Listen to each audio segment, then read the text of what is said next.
Pangalawa, unusual din, no, na nagkatugma, no, yung testimonya ni Ramil Madriaga at saka nitong ating first witness, who is the bank manager, no. Tama, 4 na bag ni pinaglagyan ng cash, 3 30 million at isang 35 million. At ito ay nakumpirma, no, sa testimonya ngayon ng ating bank manager. So again, no, there's a striking coincidence. Enzo Recto, kalaban ang katiwalian at kasinungalingan, kakampi sa katotohanan at kabutihan.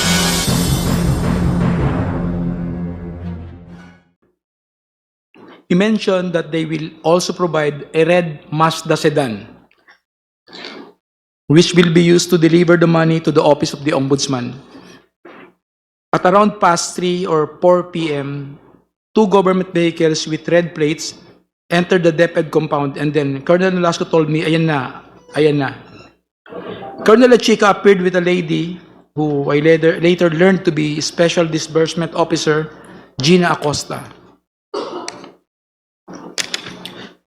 Thereafter, 4 large dark bags were unloaded from the vehicles.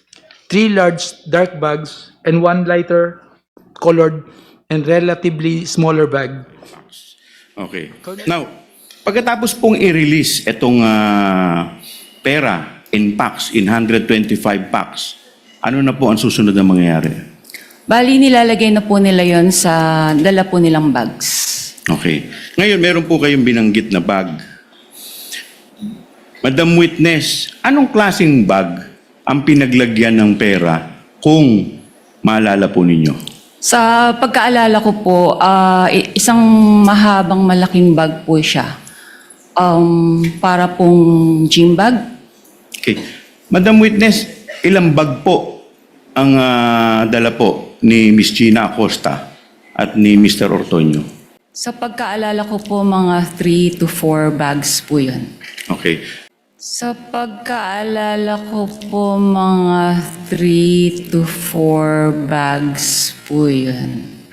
Okay. Magandang umaga ulit sa ating lahat, no? Ngayong araw, nakita naman natin, nagsimula na tayo sa pagpresenta ng ebidensya paukol sa Article 1, no? Ito ho yung usapin ng confidential funds na umaabot na kalahating bilyon sa Office of the Vice President and more than 100 million pesos sa Department of Education. No? Sa naging pagdinig ngayong umaga, mayroon tayong narinig na napaka-importanting detalye magmula sa testigo natin na isang branch manager ng Land Bank. No? Ulitin natin, itong bagay na ito hindi nanggaling sa prosecution, hindi nanggaling sa politiko, hindi nanggaling sa anumang panig. Ito ay nanggaling sa isang career banker. Nang tinanong siya, no, ukol dun sa mga naging withdrawals ng funds ng Office of the Vice President, no, maliwanag ang kanyang naging kasagutan. Ang sabi niya, these withdrawals were unusual. In fact, she even said, no, she confirmed that she could consider it as a once in a lifetime, no?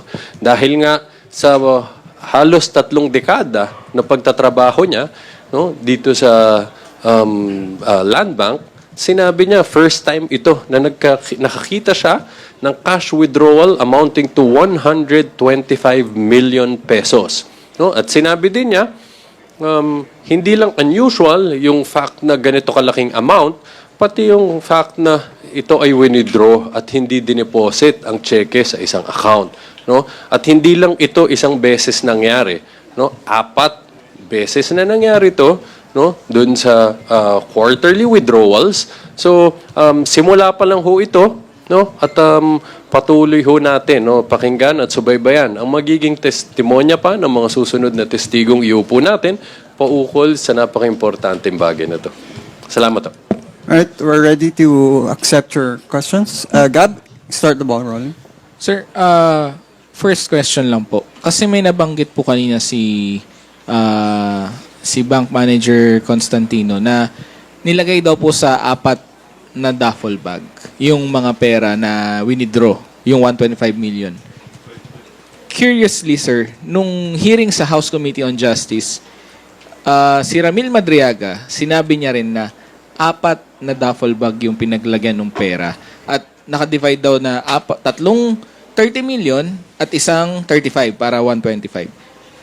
Do you think, sir, ito malakas na ebidensya na to prove na nagko-corroborate yung sinabi ni Constantino at ni Madriaga? Kasi si Madriaga, April pa niya sinabi yun eh.